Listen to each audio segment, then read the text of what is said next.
redemoinho ao céu. Elias partiu de Gilgal com Eliseu. E disse Elias a Eliseu: fica aqui, porque o Senhor me enviou a Betel. Porém Eliseu disse: vive o Senhor e vive a tua alma, que não te deixarei. E assim foram a Betel. Então os filhos dos profetas que estavam em Betel saíram ao encontro de Eliseu e lhe disseram: sabes que o Senhor hoje tomará teu Senhor por sobre a tua cabeça. E ele disse: eu sei, cale-se. E Elias lhe disse: Eliseu, fica aqui, porque o Senhor me enviou a Jericó. Porém ele disse: vive o Senhor e vive a tua alma, que não te deixarei. E assim foram a Jericó. Então os filhos dos profetas que estavam em Jericó se chegaram a Eliseu e lhe disseram: tu sabes que o Senhor hoje tomará o teu Senhor por sobre a tua cabeça. E Eliseu disse: eu também sei. Calem a boca. Esse calem a boca é nova tradução Washington Santos, amém? E Elias disse a Eliseu: fica aqui, porque o Senhor me enviou ao Jordão. Mas ele disse: vive o Senhor e vive a tua alma, que não te deixarei. E assim ambos foram juntos. E foram 50 homens dos filhos dos profetas e pararam defronte deles, de longe, e assim ambos pararam junto ao Jordão. Então Elias tomou a sua capa e dobrou, e feriu as águas, as quais se dividiram para os dois lados e passaram ambos em seco. Sucedeu que, havendo eles passado, melhor dizendo, Elias disse a Eliseu: pede-me o que queres que te faça, antes que seja tomado de ti. E disse Eliseu: peço-te que haja porção dobrada do teu espírito sobre mim. E disse: coisa difícil pedistes. Se me vires quando for tomado de ti, assim se te fará. Se não, não se fará. E aconteceu que, indo eles andando e conversando, eis que um carro de fogo com cavalos de fogo os separou um do outro. E Elias subiu ao céu num redemoinho. O que vendo Eliseu clamou: meu pai, carro de Israel e seus cavaleiros, e nunca mais o viu. E pegando a sua capa, rasgou-a em duas partes. Também levantou a capa de Elias, e que dele caíra, e voltando-se, parou à margem do Jordão. E tomou a capa de Elias, que dele caíra, e feriu as águas, e disse: onde está o Deus de Elias? Quando feriu as águas, elas se dividiram de um ao outro lado, e Eliseu passou. Vendo, pois, os filhos dos profetas que estavam de fronte em Jericó, disseram: o espírito de Elias repousa sobre Eliseu.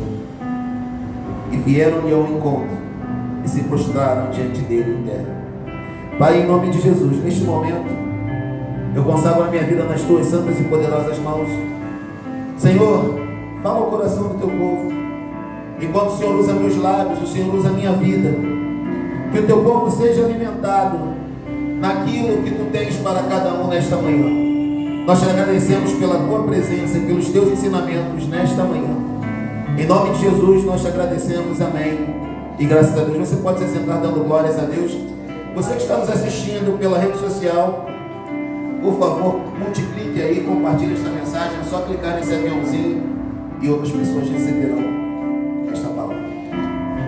Falaremos hoje sobre as características de um líder multiplicador. O líder multiplicador multiplica-se a si mesmo. O líder multiplicador está em lugares onde fisicamente não está na vida dos seus discípulos, dos seus liderados. O líder multiplicador é alguém que estende a sua influência além da sua existência física nesta terra. E nós vemos aqui o exemplo de Elias e Eliseu. Ao final da sua estada neste mundo, Elias faz o trabalho de discipular ao jovem profeta Eliseu. Elias transfere tudo aquilo que recebera do Senhor ao seu jovem profeta. É interessante notar que a Bíblia não dá uma genealogia ao profeta Elias. A Bíblia fala que um dos moradores de Tisbe ou Tisbé, ou seja, ninguém sabe muito bem de onde Elias saiu. Elias não teve um líder discipulador sobre a sua vida, tudo que Elias aprendeu, ele aprendeu com o próprio Senhor Deus. Mas na vida de seu filho espiritual, sim, havia uma genealogia, havia uma cidade. Eliseu, filho de Safate, de Abel Meolá, ele está trabalhando, e Elias o encontra atrás de uma junta de bois, trabalhando. Ou seja, aquele que é liderado precisa trabalhar. O que é liderado não pode viver à sombra da sua liderança. E líder multiplicador, que é líder multiplicador, coloca o liderado para trabalhar, que é apenas no momento em que ele está trabalhando que ele vai aprender como se multiplica a sua vida em outra, é vida na vida. A igreja não pode se acostumar a uma letargia espiritual. A igreja não pode se acostumar a uma pasmaceira espiritual. Tudo é muito igual. Tudo, todo culto é igual, toda coisa é a mesma coisa. Nada muda. Ei, querido, Deus quer te dar experiências profundas para que você cresça na liderança, no discipulado e no relacionamento com Deus. Aleluia. Este homem, como o texto nos mostra, passa por diversos lugares com Eliseu. Elias, quando vai aos 4 lugares em que ele diz que vai, ele está revisitando lugares do seu ministério. E é interessante notar, e que todas as vezes que ele diz que vai a algum lugar, ele fala para o seu liderado: não fica aqui. Fica aqui porque Deus me mandou em algum lugar. Talvez nós não nos lembremos, mas o jovem que viu uma nuvem como do tamanho da mão de um homem, era o jovem que estava no lugar de Eliseu. E Elias, quando foge de Jezabel, deixa esse jovem à porta do deserto. A pressão do ministério foi muito grande, esse jovem desistiu. Não fica aqui. E ele tenta fazer a mesma coisa com Eliseu. Eliseu falou: não, se onde tu for, eu vou. Onde tu tiver, eu estou. O que der para ti, dá para mim. Pau que dá em Chico, dá em Francisco. Vamos para cima. Então vamos lá. O líder multiplicador faz prova do seu discípulo, faz prova do seu liderado. Porque é nessa prova que ele mostra se ele tem o coração do líder ou não. Discipulado, liderança, não é algo que você obrigue, não é algo que você impõe. Você vai aprender a fazer testes, e essas pessoas vão manifestar se tem um estofo para a liderança ou não. Vamos melhorar isso aqui? Essas pessoas vão mostrar se descobriram a liderança dentro de si ou não, porque todos nós, em algum momento, em algum lugar, fomos chamados à liderança. A liderança não é um dom natural, ela é menos um dom natural do que um aprendizado, embora existam alguns que nasçam com a característica da liderança. E a primeira característica de um líder discipulador é a humildade. Gilgal fala sobre afastamento. Elias estava em Gilgal, ele estava afastado das pessoas. Nós vemos todos os grandes homens e mulheres de Deus, ao começar o seu ministério, afastado das pessoas. Porque quando Deus te chama para o ministério, Ele te chama para algo raro, Ele te chama para algo único, Ele te chama para algo ao qual Ele não chamou a maioria. E Ele fala com você, e como Ele fala com você, a maioria não entende, a maioria não compreende. Fala que você está devaneando, fala que você está sonhando muito alto, que você é um sonhador. Ei! Se tu é chamado para liderança em Cristo, você vai experimentar o lugar do afastamento. Um lugar onde você está afastado, você está solitário, você é incompreendido, onde tudo que você terá vai ser a presença e o cuidado de Deus. Mas quero te dizer uma coisa: a presença e o cuidado de Deus te basta.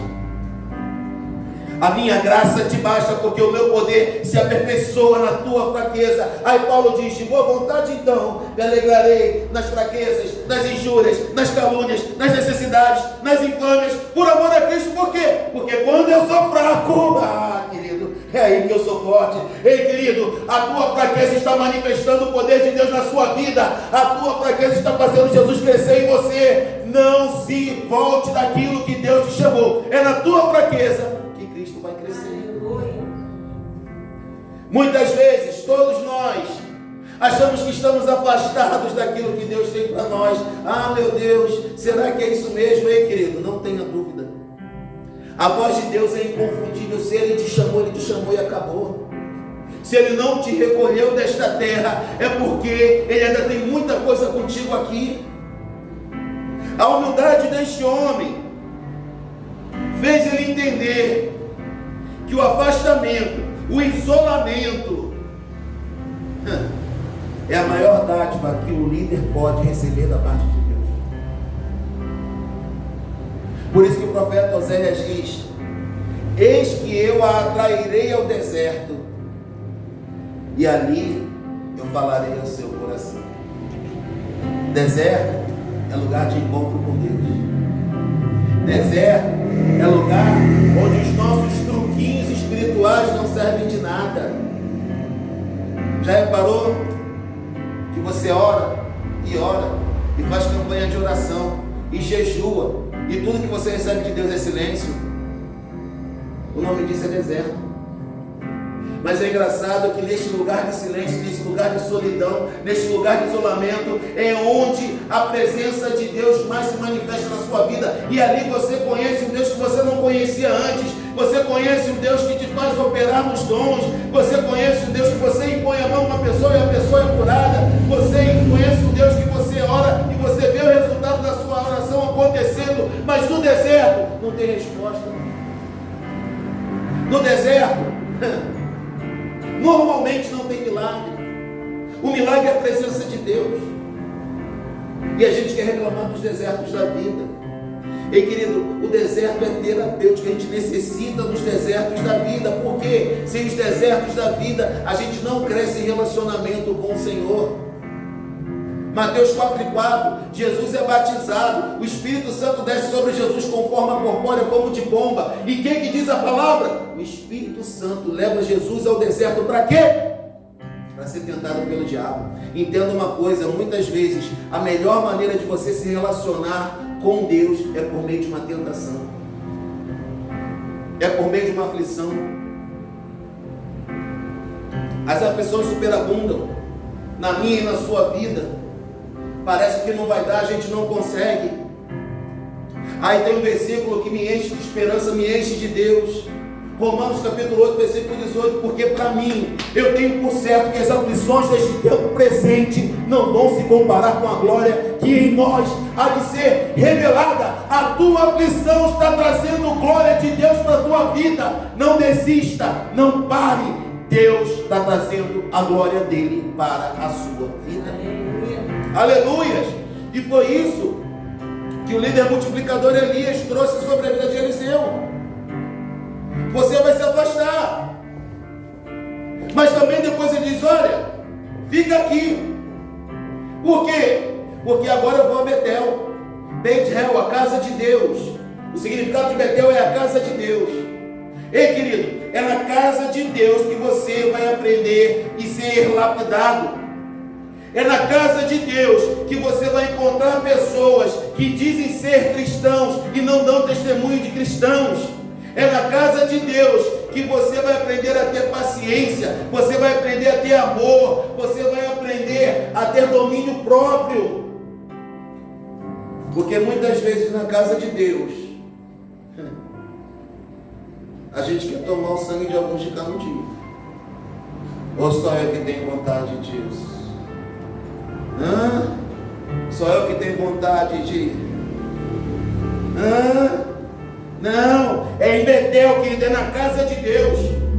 Há um tempo que Deus te tira do lugar do treinamento, do lugar do isolamento, e te bota no lugar do treinamento. Eu vou repetir: existe um tempo em que Deus te tira do lugar do isolamento, te coloca no lugar do treinamento. E o treinamento é dentro da casa de Deus. Sabe? E Deus vai colocar perto de você pessoas que têm aquelas características que você mais odeia.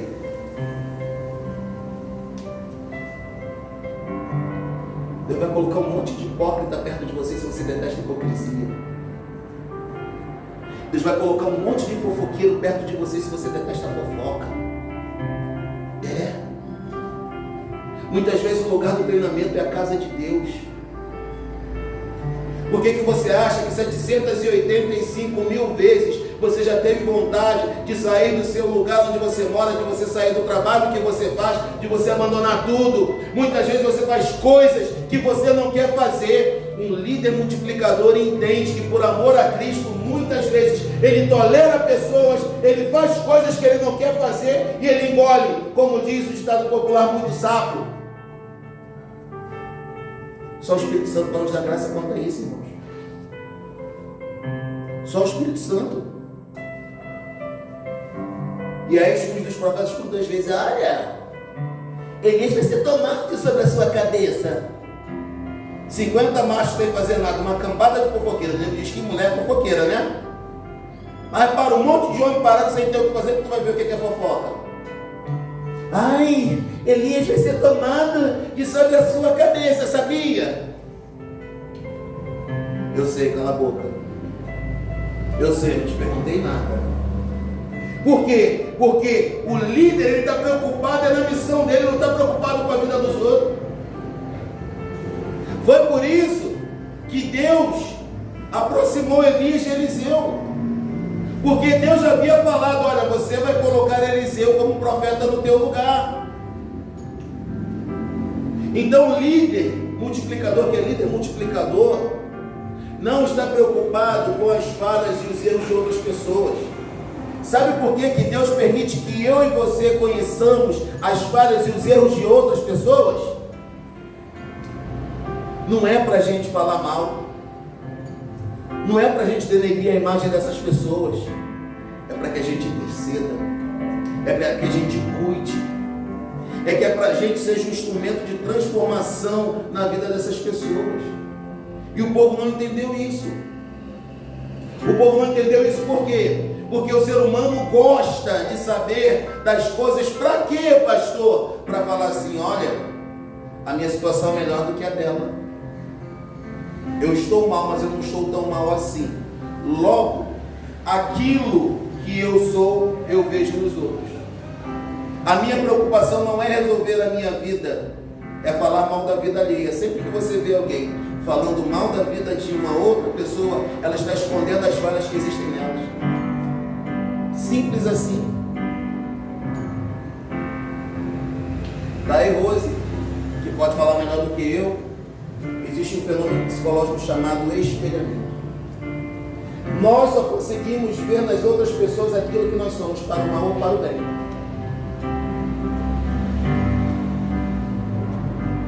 Se você acusa todo mundo disso, daquilo outro, isso, aquilo outro, é você que é, e você está acusando aquela pessoa daquilo, exatamente para você esconder isso, aquilo outro que você mesmo é. Mas existem ferramentas, testes psicológicos também que mostram o seguinte: mostra aí, fala aí para mim, 3 características boas da irmã Luísa. A irmã Luísa é isso e aquilo.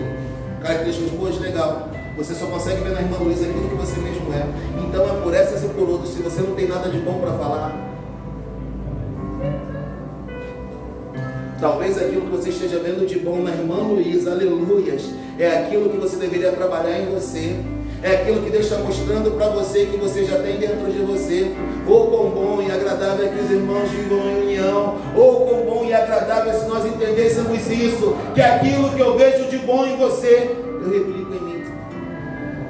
Mas também tem uma coisa: aquilo que eu não gosto em você, eu corrijo em mim. Essa é a grande verdade. Segunda característica: fidelidade. Elias era chamado por Deus, e quando ele começa a manifestar, e quando ele começa a mostrar para Eliseu a questão, ou os lugares que ele passaria dentro do ministério, Eliseu poderia simplesmente falar assim: não quero. Fiel é aquele que se obriga a fazer aquilo que falou que faria. A fidelidade de Eliseu fez com que ele fosse o substituto ideal de Elias. Por quê? Porque mesmo nos lugares difíceis, ou seja, mesmo no lugar do afastamento, mesmo no lugar de treinamento que é a casa de Deus, aleluias, ele se manteve fiel. Onde o seu líder multiplicador estava, Eliseu também estava. Onde o homem de Deus estava, ele também estava. Porque a fidelidade que eu manifesto hoje, a minha liderança, é a fidelidade que amanhã vão manifestar a mim. Isso que o povo não entende. Mas pastor, eu devo manifestar fidelidade a qualquer um? Sim, se esse manifesta fidelidade a Deus. É por isso que Paulo diz: sejam meus imitadores, como eu sou de Deus. Paulo não falou para imitá-lo a ele nas suas questões políticas, nas suas ranzizices, se é que esse termo existe. Paulo não falou para imitar nos seus capoetes, nos seus trejeitos e nos seus defeitos. Se você ler a Bíblia com um pouquinho de cuidado, você vai ver como Paulo era chato. Você vai ver como Paulo era cri-cri. Irmão, quer que eu diga uma coisa para você de fato e de verdade? Eu sei que muita gente não vai gostar de ouvir isso, mas todo pastor é chato. Todo pastor é cri-cri, todo pastor é ranzinza, todo pastor encrenca com tudo. Daí minha esposa que é designer, e tem o dito aí no meio de designer, que pastor não aprova a arte de primeira, ele sempre encontra um defeito em tudo. Não tá bom, sempre vai encontrar um defeito em tudo. Você já viu alguém arrumando problema com o ministério de louvor, irmão? Eu particularmente nunca vi. Só entre eles mesmos, né? Porque em alguns lugares um quer que o outro erre o tom, a frase para ficar rindo e tal. Entre eles tudo bem. Mas ninguém na igreja arruma problema com o ministério de louvor. Porque o ministério de louvor é alegria, que faz o povo se alegrar e tal. O pastor não, o pastor é o limite. O pastor é a lei. O pastor é a promoção. Então não, isso aqui não vai fazer. Aí todo mundo arruma problema com o pastor. O líder tem que saber disso, que vão arrumar problema com ele. Claro que vão arrumar problema com ele. Se ele se preocupa com isso, ele não pode ser líder. Líder que é líder, multiplicador, não se preocupa com a opinião dos outros. Por quê? Porque ele sabe o que ele tem que fazer, ele tem um caminho a seguir. Então, se você está se preocupando muito com o que os outros vão pensar, achar ou dizer, você está no lugar errado. Porque servir a Deus é ser inimigo do mundo. Servir a Deus é ser inimigo daqueles que servem a carne. Servir a Deus é ser inimigo daqueles que servem a sua própria vontade. Muitas pessoas não vão te entender. Muitas pessoas vão fazer com que você seja eliminado do convívio social, e isso é natural. Eliseu foi fiel a tudo isso. E Elias fala: Eliseu, eu vou agora para Jericó, a cidade das palmeiras. Eliseu também vou contigo. Jericó significa perfumado. É o lugar da bênção. É o lugar da vitória. Aleluia. A gente vai lá e bota, né, no Instagram, né? Deus é fiel. Ouviu a oração do seu servo, da sua serva. E meu Deus é Deus de milagres. Aquela coisa toda que a gente bota lá quando a vitória chega. É natural. Aí a gente gosta de dar o testemunho para edificar a vida dos irmãos, não é verdade? Esse é o lugar do sucesso. E Elias experimentou o lugar do sucesso. 400 profetas de Baal e 450 de Azera. Vou fazer um desafio com vocês. O Deus que fizer descer fogo do céu, esse é o Deus de verdade. Vamos fazer melhor ainda. A gente vai lá no terreno de Macumba de vocês e o desafio vai ser lá.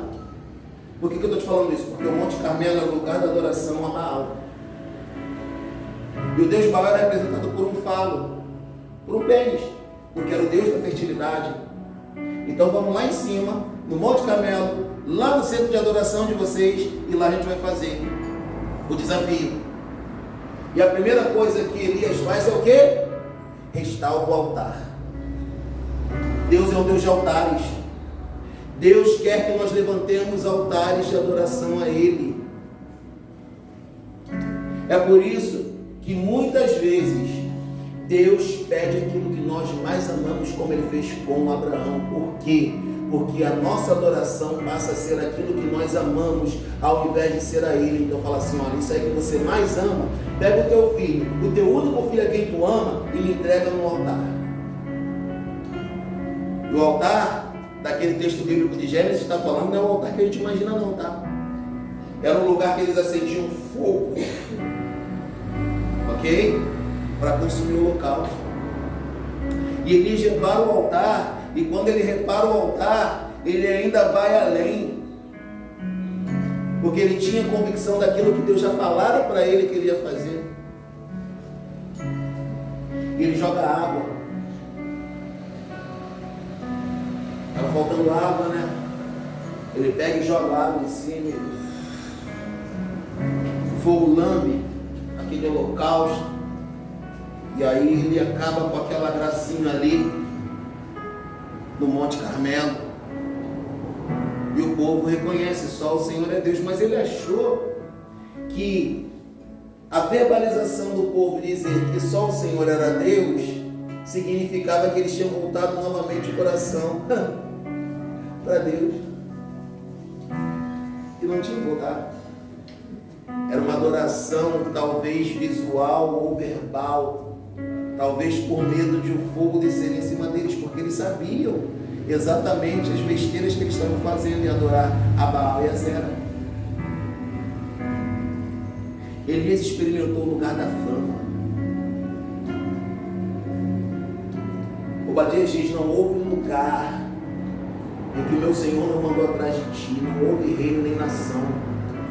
E ele jurava os reis dizendo, olha, se você estiver escondendo Elias, eu vou te pegar. E Deus escondeu Elias simplesmente na capital da cidade do pai de Jezabel. No lugar mais, tipo assim, não, eu vou te esconder aqui para te acharem. Não acharam, porque aquilo que Deus esconde, Satanás não encontra. Louve a Deus pelos momentos em que você está escondido. Louve a Deus pelos momentos do anonimato. Porque quando vier o momento da fama, você vai sentir saudade do anonimato. Os teus problemas vão mudar. Os seus problemas não vão acabar. Desculpa, eu quero dizer essa verdade para você. Os seus problemas não vão acabar. E o que é mais triste, irmãos, é que nós não nos preparamos para o lugar da bênção e da vitória. Nós não nos preparamos. A gente muitas vezes passa uma vida inteira lutando pelo lugar da bênção e da vitória e não se prepara para quando chegar lá o que vai acontecer. Talvez Satanás nos tente mais no lugar da bênção e da vitória do que no lugar da luta. Essa é a verdade que eles não comentam, essa é a verdade que eles não falam. É mais fácil você cair no lugar da bênção e da vitória do que no lugar da prova. Essa é a verdade não dita. Glória a Deus.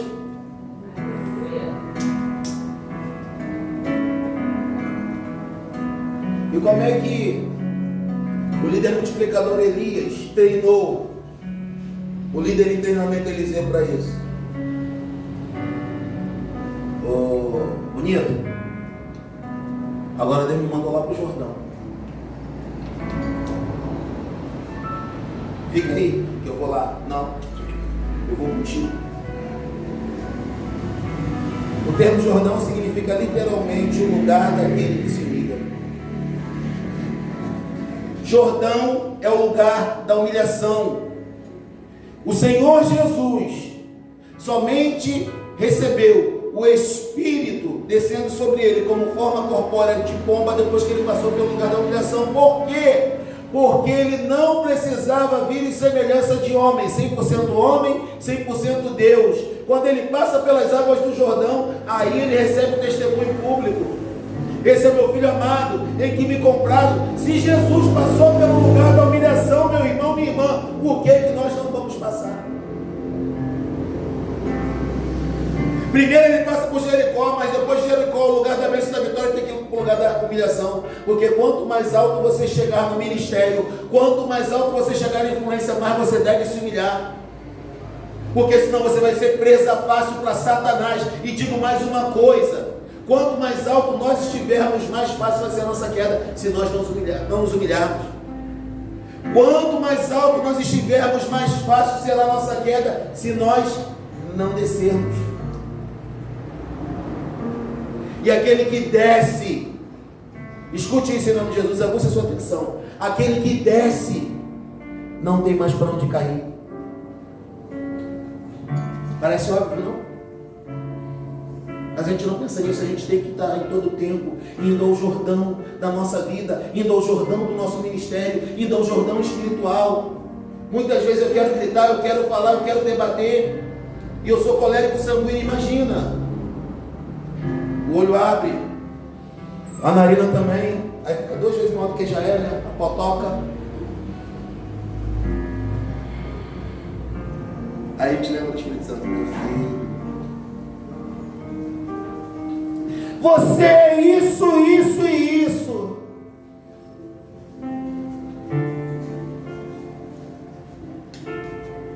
Irmão, que dificuldade, viu? Que dificuldade. Tu tá pensando, uma lágrima se escorre. A lágrima se escorre.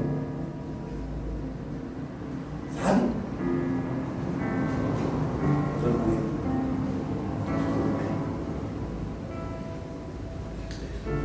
Você só pode chegar nesse lugar se você for fiel, disponível e ensinável para o Espírito Santo. E todos os dias o Espírito Santo está me curando nessas coisas. Todos os dias. Vez por outra eu ouço, você está pensando que você é quem?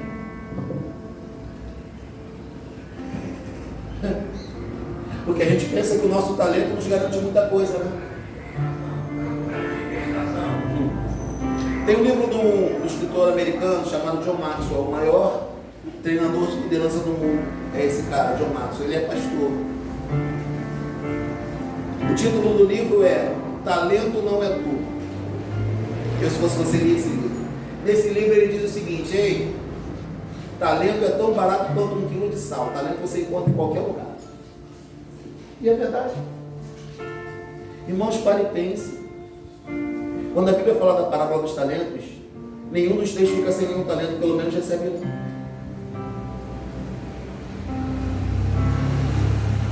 Pelo menos um recebe. Então todo ser humano na face dessa terra tem um talento. Mas qual a diferença? Alguns trabalham nesse talento e outros com medo escondem o talento. Outros com medo escondem. Você deve ser disponível para o Espírito Santo. Porque se você não for disponível para o Espírito Santo, você perde oportunidades que você não vai entender porque perdeu e vai ficar reclamando que não tem uma oportunidade. E que a maior ilusão e o maior engano da nossa vida é esse negócio de eu não tive oportunidade. Mentira. Mentira. Se você não teve oportunidade, se você não reconheceu a oportunidade, crie a sua própria oportunidade. Se eles não me ouvirem aqui dentro, eles vão me ouvir lá fora. Mas eu não vou deixar de cumprir aquilo que Deus me chamou para fazer. Eu não vou comer na mão de homem nenhum. Porque você é arrogante o suficiente? Não, porque quem me sustenta é o Senhor.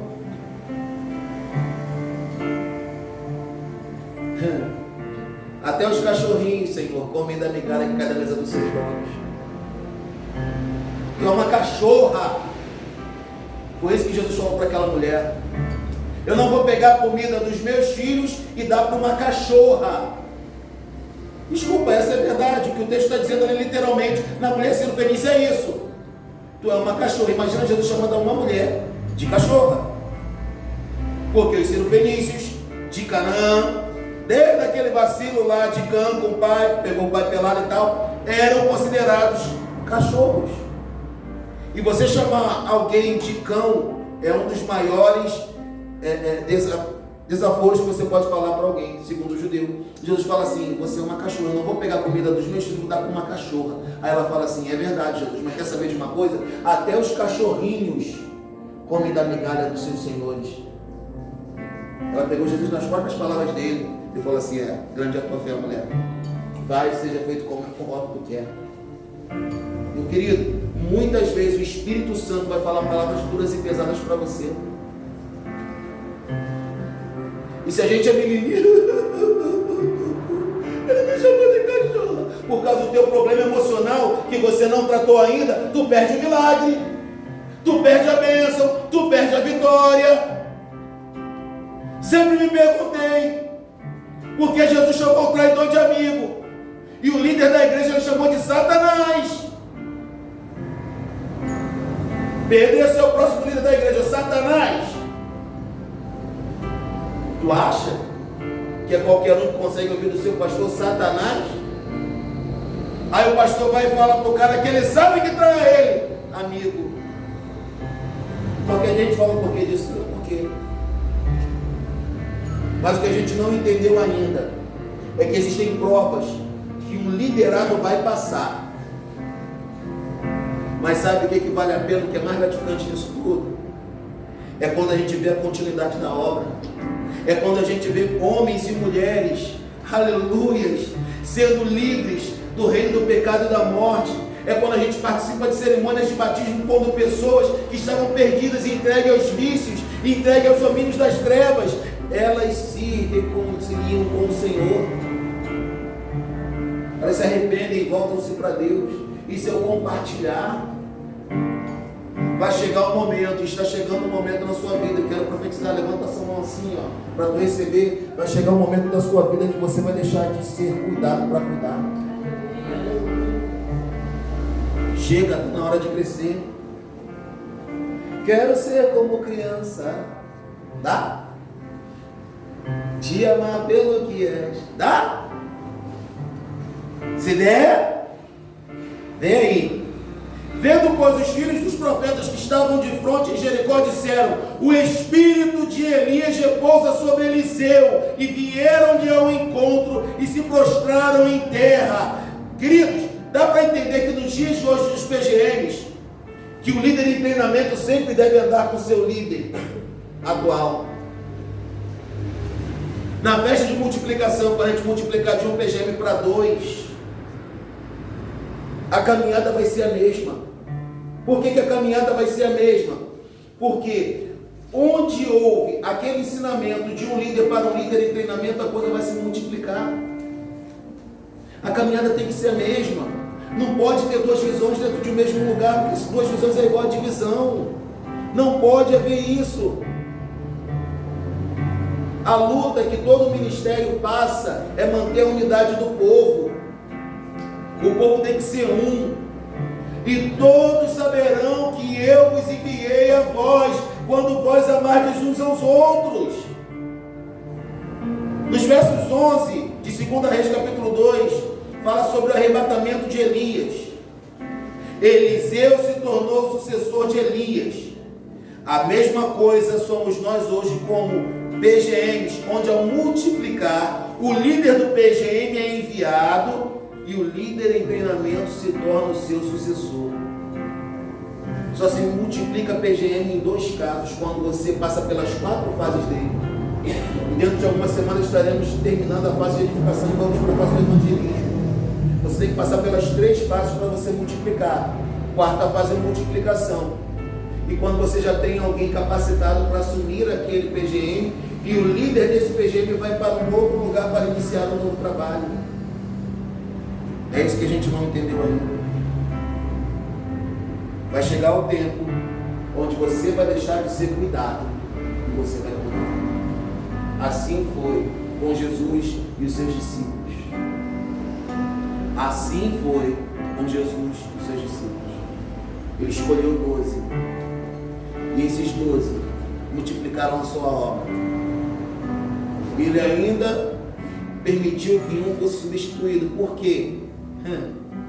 Porque ele mostra que na obra dele ninguém é insubstituível. A obra de Cristo não para por causa de traição. A obra de Cristo não para por causa de dinheiro. Amém? Glória a Deus. Vamos ficar de pé em nome de Jesus?